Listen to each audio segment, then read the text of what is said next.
se ha cumplido la hora que habíamos fijado.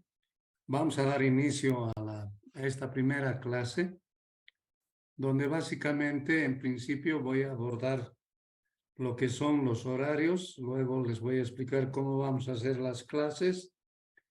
Y luego el temario y finalmente vamos a tratar al final el examen de mes. En cuanto a los horarios, como usted se habrán inscrito, entonces hemos hecho algunos cambios debido a la presión administrativa, donde por si acaso les reitero, no son los miércoles a partir de las 12, en realidad 12:15 vamos a empezar y luego en los días viernes a partir de las 18:30 en la FNI en el aula número 1. Bien, entonces creo que eso está claro, además está en el horario como se han inscrito, así que no habría la mayor duda al respecto. En cuanto a las clases, el punto 2. He presentado un plan de trabajo donde contiene 10 capítulos, ya de los cuales los 4 primeros son en realidad casi capítulos teóricos. Entonces, me permito hacer la sugerencia de que lo hagamos en forma virtual los 4 primeros capítulos para no estar con problemas de apoyo logístico, lo que he estado viendo en la carrera un poco con lo que ha pasado en la pandemia, etcétera, y el tiempo. No hay existen más bien algunos equipos que están malogrados, así que no vamos a poder hacer una clase más fluida como quiero yo, obviamente, hacerlo. Por esa razón, repito, de los capítulos del 1 al 4 vamos a hacer en el método virtual. A partir del capítulo 5, sí, vamos a hacer las clases presenciales porque eso requiere una explicación un poco más detallada. Y quiero que, obviamente, para ir retomando ya nuestras actividades, entonces empecemos, en este caso, con clases presenciales. ¿De acuerdo? Entonces, eso es lo que vamos a efectuar en el transcurso de este semestre. Bien, ahora vamos a pasar al temario, el punto número 3. El temario. Entonces, vamos a, como ya les dije al principio, vamos a abordar 10 capítulos. El capítulo 1 comprende las carreteras y su clasificación, que vamos a ver ahí. Vamos a ver la importancia de las carreteras, la definición de una carretera, los factores que debemos tomar en cuenta cuando efectuamos, obviamente, un proyecto de una carretera, ¿no? Entonces, también vamos a ver la clasificación administrativa, que tiene que ver básicamente de quién se hace cargo o quién es dueño de una carretera o un camino, y más que dueño, quién es responsable de ese camino o carretera. Luego vamos a ver la clasificación funcional de acuerdo a la importancia que esta infraestructura tiene cuando obviamente está operando. Entonces vamos a ver ahí qué tipos de carreteras y qué tipos de caminos se toman en cuenta. Luego vamos a entrar a ver lo que son los tipos de proyectos, ¿no? ¿Qué tipos de proyectos existen? ¿Cómo podemos caracterizar esos proyectos? Y además en esa parte vamos a incluir la parte de los mantenimientos. Es un detalle muy importante cuando nosotros hablamos de carreteras o caminos. ¿De acuerdo? Entonces, con eso vamos a concluir el capítulo 1. Pasamos al capítulo 2. El propósito del capítulo 2 es ver un poco el comportamiento de los vehículos en la carretera.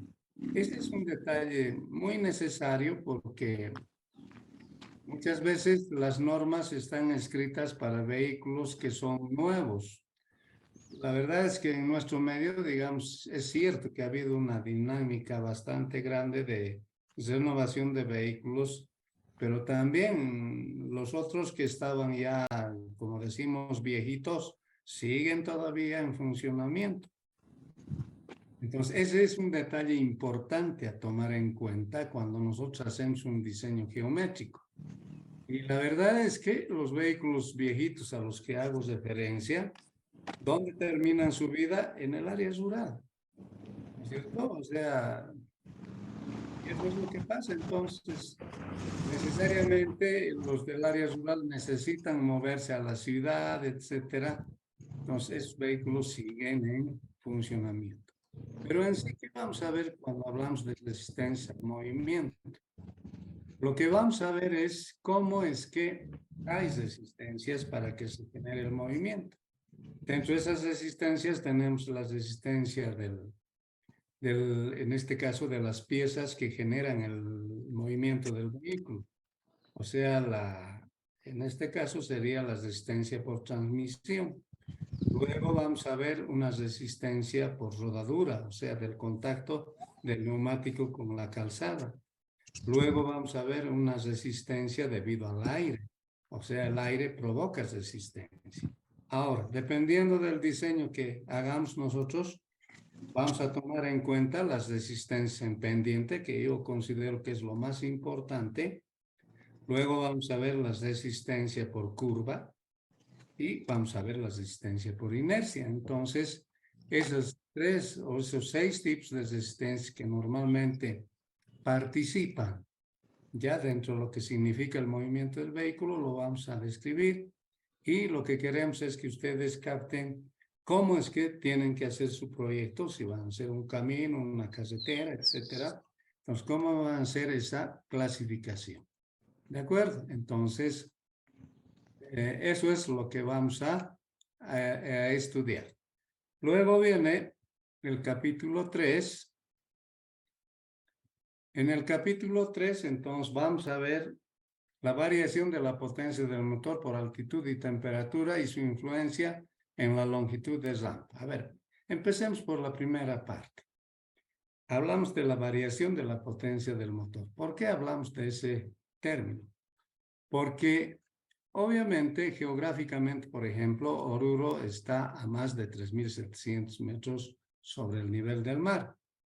Entonces, esa posición geográfica hace pues que los motores no rindan al 100%. Y por esa razón, entonces, tenemos que necesariamente aplicar factores de corrección. O sea, ¿qué pretendo al hacer el estudio de la variación de la potencia del motor? ¿Dónde más se siente que el motor empiece, digamos, a rendir menos? Y ustedes saben bien, por experiencia natural, ya que eso sucede cuando los vehículos están en pendiente. ¿No es cierto? Cuando están en pendiente, evidentemente lo que pasa es que el vehículo tiende a detener o a reducir la velocidad. Y eso evidentemente no es pues producto de un buen diseño. Y eso es lo que tenemos que aplicar precisamente donde dice influencia en la longitud de rampa. O sea, la longitud de rampa tiene obviamente un límite máximo. ¿De acuerdo? Entonces, ese límite máximo vamos a estudiar debido a qué factor se produce. Y eso es lo que tenemos que tomar muy en cuenta. Entonces, ya más adelante voy a hacer referencia a algunos otros aspectos que son muy importantes dentro del diseño geométrico. En el capítulo 4, dice criterios que influyen en el diseño geométrico. Evidentemente, aparte de lo que puede, en este caso, funcionar el vehículo y tener su capacidad respectiva, hay otros factores que nosotros debemos considerar, básicamente en lo que concierne a la comodidad y a la seguridad. Entonces, en ese sentido, vamos a estudiar ya básicamente algunos elementos que son necesarios que conozcamos como definición y como criterio de diseño, como son el TPDA, el DMI, etcétera, ¿no? Entonces, eso es lo que queremos nosotros, obviamente, describir, ¿sí? Para que ustedes, repito, conozcan. Otro aspecto que debemos considerar son las velocidades. Cuando se empezaron a construir carreteras, todos pensaban que un vehículo tenía que circular a la misma velocidad y usted sabe muy bien que eso no es cierto, ¿no es cierto? Entonces, todo depende de varios factores que obviamente debemos tomar en cuenta. Entonces, eso es lo que vamos a describir en esta parte y sobre todo vamos a ver los tipos de vehículos que debemos considerar, ¿ya? Entonces, además, para concluir esa parte, vamos a hacer una clasificación de funcionamiento de las carreteras. O sea que es lógico pensar, y ustedes también lo saben bien por experiencia natural, que mientras menos vehículos existen en una carretera, entonces a un conductor le da mayor confianza, ¿verdad? Entonces, eso es lo que queremos ver. ¿Cuándo y hasta qué niveles de servicio nosotros podemos hacer operar una carretera? ¿De acuerdo? Entonces, eso se puede calcular y eso es lo que vamos a explicar. Luego pasamos al capítulo 5 y bueno, hasta el capítulo 4 habíamos dicho que van a ser, digamos, temas relativamente teóricas. Ya tienen muy poco de cálculo. Entonces, a partir del capítulo 5, sí, es importante que hagamos ya una explicación un poco más detallada. Y obviamente, a partir de este capítulo, como ya indiqué, empezamos las clases presenciales. Y lo que vamos a estudiar en este capítulo 5 es el trazo preliminar de rutas, perdón. Hay dos criterios, ¿no? O sea, dos cosas en realidad más que criterios, perdón. O sea, me estoy refiriendo a que existen ya algunos caminos que obviamente en el tiempo se han ido consolidando, pero que no cumplen con algunos requisitos, digamos, de relación de elementos. ¿Y quiénes son los elementos en realidad en una carretera o camino? Son las rectas y las curvas, o sea, esa relación evidentemente está normado y muchas veces se ha construido, digamos, en un afán de hacer algo de economía, porque ustedes saben que mover suelo es un trabajo bastante pesado y las más de las veces es algo que siempre hay que tratar de evitar, ¿ya? Entonces, eso es lo que sucede. Actualmente, casi todos los proyectos que se están construyendo en nuestro país están en ese afán de mejorar dos cosas, ¿no? El trazado geométrico de la carretera, por una parte, y la pavimentación, en este caso, de la carretera o camino. O sea, actualmente ya no se puede pensar que solo las carreteras hay que pavimentar, sino también que los caminos tienen que ser pavimentados. Por eso que para nosotros es un reto buscar siempre materiales que podamos, que haga, más bien que se logre ese objetivo, ¿ya? Entonces, eso es lo que se está haciendo actualmente. Pero en sí, el otro caso que debemos ver es un trazo, digamos, de cómo puedo llegar de un punto a otro punto sin que exista un medio de comunicación o un camino o una carretera. Entonces ahí sí empezamos a hacer un trazo preliminar de rutas. Entonces tenemos que ver las posibilidades de cómo vamos a hacer ese trazo, ¿sí? ¿Cuántas alternativas se van a generar? ¿No es cierto? Porque en base a alternativas siempre nosotros hacemos los proyectos, no solo en carreteras, sino en todas las especialidades que abarcan nuestra carrera, ¿ya? Entonces, desde ese punto de vista, lo que tenemos que aprender también es a seleccionar cuál de esos trazos obviamente va a ser el más conveniente para obviamente plantear el diseño geométrico a diseño final, ¿no?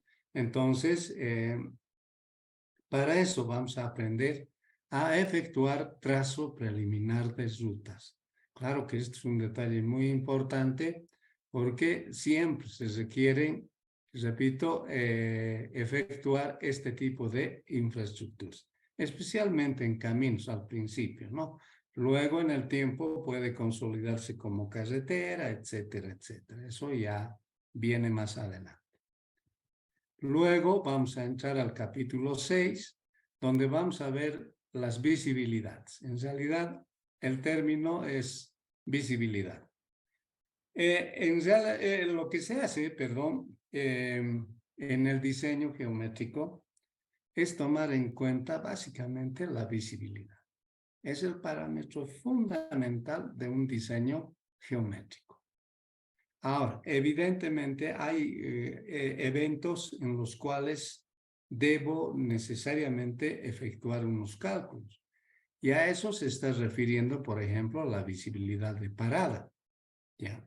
O sea, que el conductor tiene que tener la suficiente distancia para, obviamente, generar una parada debido a cualquier interferencia que se presente en la carretera. Ahora, esa acción que va a efectuar el conductor no tiene que ser forzada, ¿no es cierto? Tiene que ser nomás en una maniobra normal, consciente, tranquila, sin sobresaltarle al conductor. Eso evidentemente se ha estudiado bastante y por eso que hay muchos criterios sobre lo cual vamos a hacer referencia. Luego, el otro criterio que recurrentemente se presenta en las carreteras son las visibilidades de adelantamiento. Por ejemplo, en nuestro país, el 80%, yo creo que sí, de las carreteras son de una sola calzada. O sea, es una calzada con dos carriles, uno de ida, el otro de retorno. ¿Ya? Entonces, en ese tipo de infraestructuras, obviamente hay vehículos lentos y hay vehículos rápidos, ¿no es cierto? Y las más de las veces necesitamos hacer un adelantamiento. Entonces, ese adelantamiento lo tenemos que hacer básicamente en función de la visibilidad que nos va a dar el diseño geométrico. ¿De acuerdo? Entonces, para eso es evidentemente necesario estudiar qué significa una visibilidad de adelantamiento.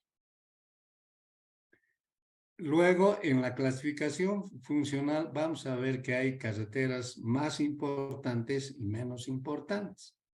El criterio del diseño de carreteras es que las carreteras o caminos menos importantes siempre se anexen a las carreteras importantes.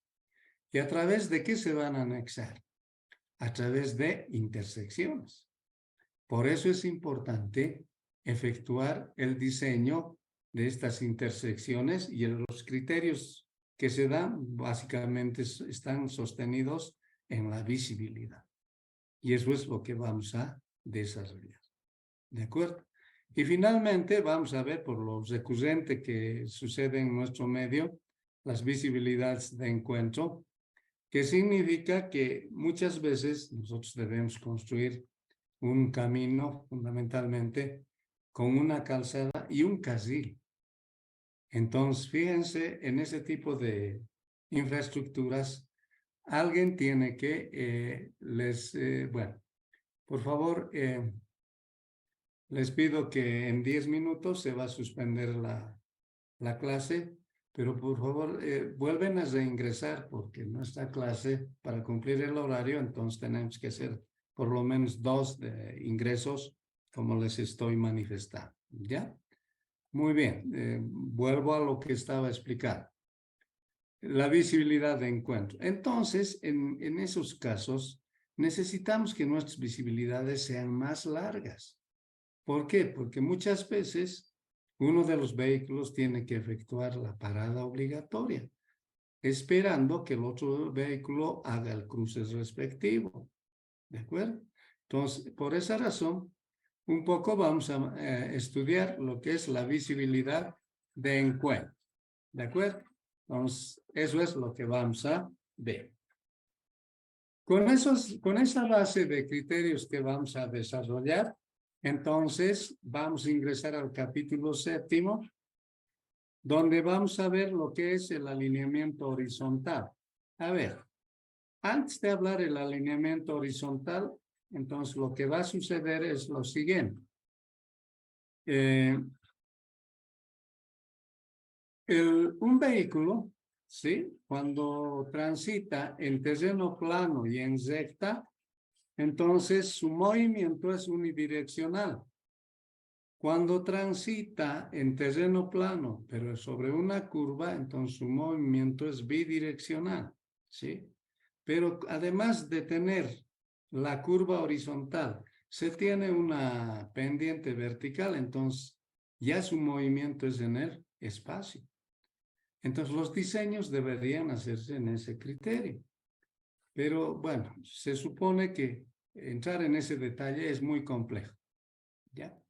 En la actualidad todavía no, a pesar del avance tan rápido que tenemos en cuanto a criterios de diseño, etcétera, etcétera, todavía no se ha llegado a eso, o sea, no hay diseños de carreteras en el espacio.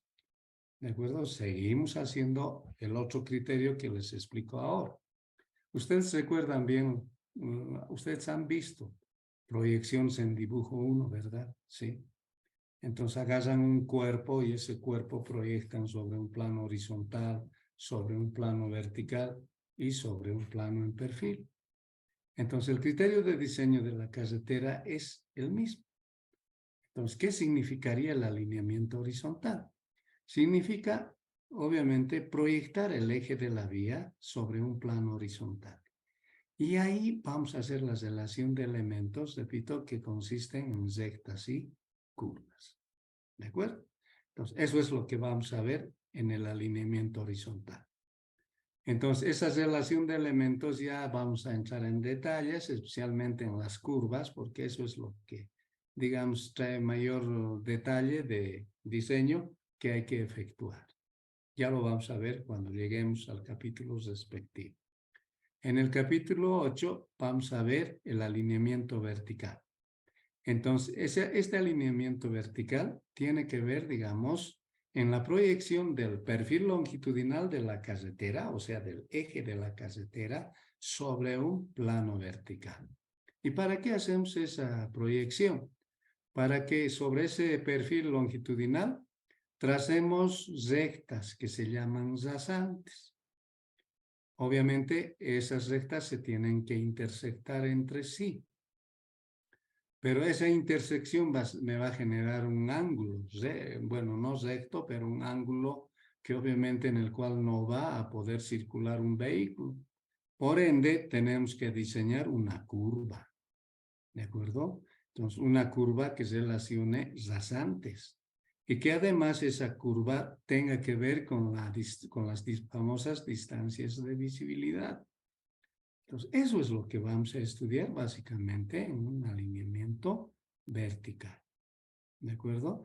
Y además hay limitaciones dependientes que nosotros tenemos que aplicar de acuerdo a normativa. Y acá, obviamente, todos los países han generado sus normativas que en el fondo casi son similares, pero que obviamente cada país ha adecuado a sus características de país que tiene. Por eso que bibliografía sobre caminos y carreteras van a encontrar bastante, pero ya vamos a recomendar en qué bibliografía vamos a basar nuestros estudios para esta asignatura, ¿de acuerdo? Entonces, eso es lo que quiero que comprendan. Luego va a venir el capítulo 9, es el referido a la sección transversal. ¿Qué es la sección transversal? Entonces nosotros al eje de la carretera le vamos a sacar secciones transversales. ¿Para qué? Para dos cosas básicamente. Para obviamente hacer los detalles constructivos de la carretera o camino, por una parte, y que eso nos ha de ayudar en hacer la cubicación del movimiento de tierras. ¿De acuerdo? Entonces, por esos dos objetivos tenemos que ver lo que es una sección transversal. Ya cuando lleguemos al tema, vamos a hacer los detalles respectivos de cada cuántos metros, tipos de terreno, etcétera, etcétera. Y también vamos a ver algo de drenaje, ya cuando lleguemos a la sección transversal. En el capítulo 10, lo que vamos a estudiar son los sistemas de movimientos de tierra. ¿Cómo se justifica este capítulo? En realidad, para hacer cumplir ya este alineamiento horizontal, que en otras palabras significa aplicar las normas adecuadamente para la relación de elementos. Entonces, muchas veces tenemos que forzar estos diseños, no forzar en realidad en el diseño mismo, sino más bien tenemos que implantar en el terreno y eso me puede generar un gran movimiento de tierras. Y yo les digo que mover tierra es muy caro, ¿ya? O sea, mover tierra significa en un proyecto de carretero más o menos gastar el 75% mínimamente, que puede ser más, hasta el 80, 90%. Entonces, nosotros como ingenieros, ¿qué tenemos que cuidar? Que obviamente esos movimientos no sean pues muy grandes, sino que sean movimientos relativamente pequeños.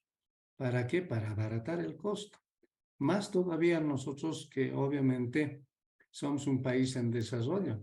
Ustedes deben escuchar en los informativos que falta el financiamiento para tal proyecto carretero. Entonces, evidentemente es eso lo que tenemos que cuidar. No tenemos un dinero en exceso. Ahora vemos nosotros obras fabulosas en países desarrollados. Claro, ahí las posibilidades son más y evidentemente se pueden generar ese tipo de proyectos. Ahora, cuando digo que un poco tenemos que cuidar la economía, no estoy diciendo que la calidad tiene que ser baja, no, no, no. Eso no lo tienen que entender así, ¿ya? Sino que al momento de efectuar el proyecto, tenemos que cuidar que lo que vamos a gastar en esa infraestructura tiene que ser lo menos posible. Ese es nuestro trabajo de ingeniero, ¿de acuerdo? Entonces, eso es lo que quiero que ustedes entiendan. No, no estoy hablando de calidad, ¿no? Porque si bien me he hecho referencia a obras espectaculares, es que las posibilidades económicas son viables, pero en nuestro país pensar que vamos a hacer ese tipo de obras, no todavía, tal vez más adelante, ojalá así sea, ¿de acuerdo? Entonces, eso es lo que quiero que ustedes vayan captando de inicio del por qué tenemos que hacer el diseño geométrico cuidando la parte básicamente referida a la parte económica, ¿de acuerdo? Entonces, ahora que vamos a estudiar en este capítulo, vamos a dividirlo en tres partes. Una primera parte que va a estar referido básicamente a cómo podemos hacer la evaluación de volúmenes, ¿ya? Tanto en corte como en relleno. Luego vamos a ver tres aspectos importantes ya en la parte operativa. ¿Qué significa corte? ¿Qué significa transporte? ¿Y qué significa, obviamente, en este caso, construir terraplenados? ¿Ya? Entonces, eso es lo que vamos a ver en una segunda parte. Entonces, ¿cómo tenemos que abordar nosotros el proyecto para esa primera parte de fundamentalmente generar cortes? Luego, el transporte, ustedes